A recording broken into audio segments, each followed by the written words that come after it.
Ceremony के अवसर पर सभी खिलाड़ियों को शुभकामनाएं। भारत ने टोक्यो ओलंपिक्स में, पैरालंपिक्स में, फिर डेफ ओलंपिक्स में शानदार प्रदर्शन किया। IBA women world boxing championship में तीसरा स्थान प्राप्त किया। निखत जरीन ने गोल्ड मेडल जीता। तो वहीं पर थॉमस कप में हमारी बैडमिंटन टीम ने गोल्ड मेडल जीता है 73 साल में पहली बार। एक के बाद दूसरा बड़ा उपलब्धि हासिल की है। और कॉमनवेल्थ गेम्स में 2010 में हम दूसरे स्थान पर थे, फिर 5वें, फिर तीसरे स्थान पर भी रहे। हम सबका प्रयास ये होना चाहिए कि अच्छा प्रदर्शन करें। जैसा माननीय प्रधानमंत्री जी कहते हैं कि 130 करोड़ भारतीयों का नेतृत्व कर रहे हो, प्रतिनिधित्व कर रहे हो, और आपको अच्छा प्रदर्शन करना है, अपने पोटेंशियल के अनुसार 100% देने का प्रयास करना है। मैं सभी खिलाड़ियों को शुभकामनाएं देता हूं और मुझे पूर्ण आशा है हम पूर्व की तरह ही इस बार भी शानदार प्रदर्शन कॉमनवेल्थ गेम्स में हमारे खिलाड़ी करेंगे। पीटी उषा जी को राज्यसभा में नॉमिनेट किया गया है। उन्होंने कहा भी है कि स्पोर्ट्स के लिए वो आवाज़ उठाएंगी और उठाती रहेंगी। राज्यसभा का एक प्लेटफॉर्म मिला है उन्हें। पीटी उषा जी की उपलब्धियां अपने आप में बहुत बड़ी है। लाखों नहीं करोड़ों खिलाड़ियों के लिए वो प्रेरणा स्रोत है, इंस्पिरेशन है। और एक बहुत बड़े खिलाड़ी को जब राज्यसभा का सदस्य मनोनीत प्रधानमंत्री जी के निवेदन पर माननीय राष्ट्रपति जी करते हैं, तब अपने आप में उनके लिए एक बहुत बड़ी उपलब्धि भी है, लेकिन उसी तरह से खेल जगत के लिए भी एक बहुत बड़ा सम्मान है।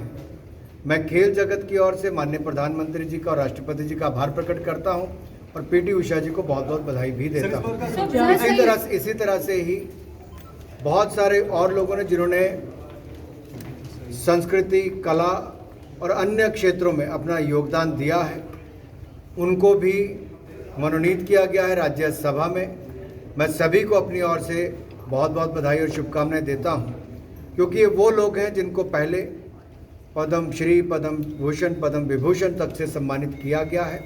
और कला जगत में, संस्कृति के जगत में इनका बहुत बड़ा योगदान भी है।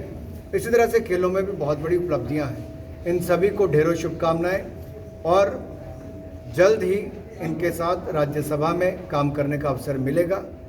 ढेरों शुभकामनाएं। मैडम जी क्या उम्मीद करें? Sorry, what is the criteria on which government decides whether to pull in a sport in the Commonwealth Games? Just like shooting, this time we are not able to see shootings. What's the reason? आपने बिल्कुल ठीक कहा। Shooting का इस बार Commonwealth games में ना होना, पिछली बार हमारे 7 गोल्ड मेडल थे, 16 मेडल कुल थे शूटिंग में। तो एक तरह से झटका है कि 16 मेडल कॉमनवेल्थ गेम्स में केवल शूटिंग के ही कम हो जाएंगे। लेकिन ये सब निर्णय कॉमनवेल्थ गेम्स में, जहां इंडियन ओलंपिक एसोसिएशन के पदाधिकारी भाग लेते हैं, उस समय पर चर्चा में होता है।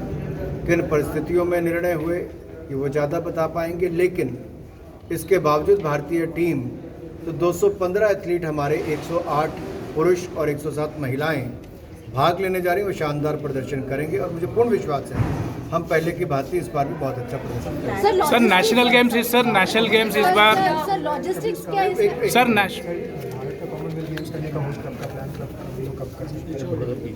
भारत हर तरह के बड़े खेल आयोजनों को करने के लिए तैयार है।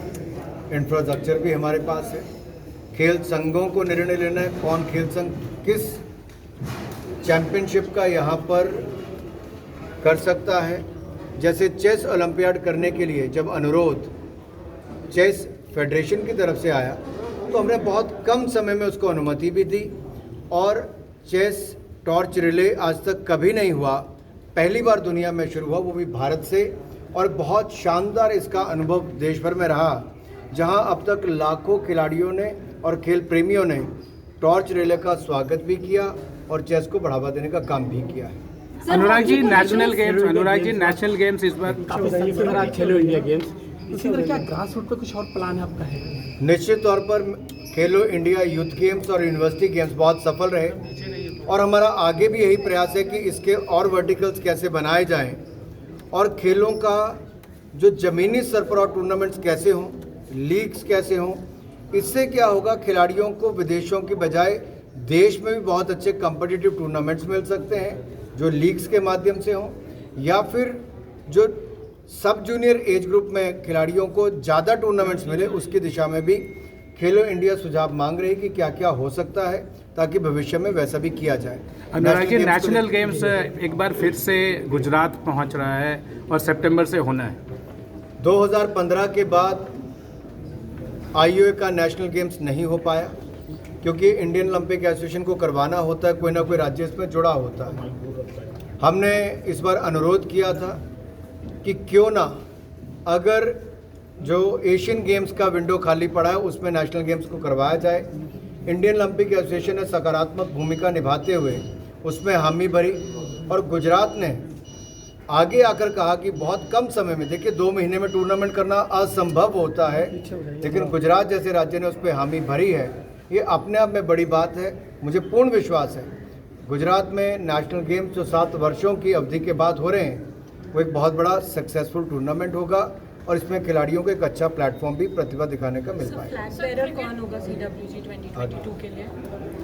सर क्रिकेट एशियन गेम्स में वापसी हो रही क्रिकेट के एशियन गेम में इस साल, but BCCI is unlikely to field teams both men and women because women are they have a bilateral season. BCCI has to answer. आगे Sir, what are the, I mean, is logistic only the reason for pulling out a game? That was a continuation with my former question. Is logistic for the only Commonwealth Games, Yeah.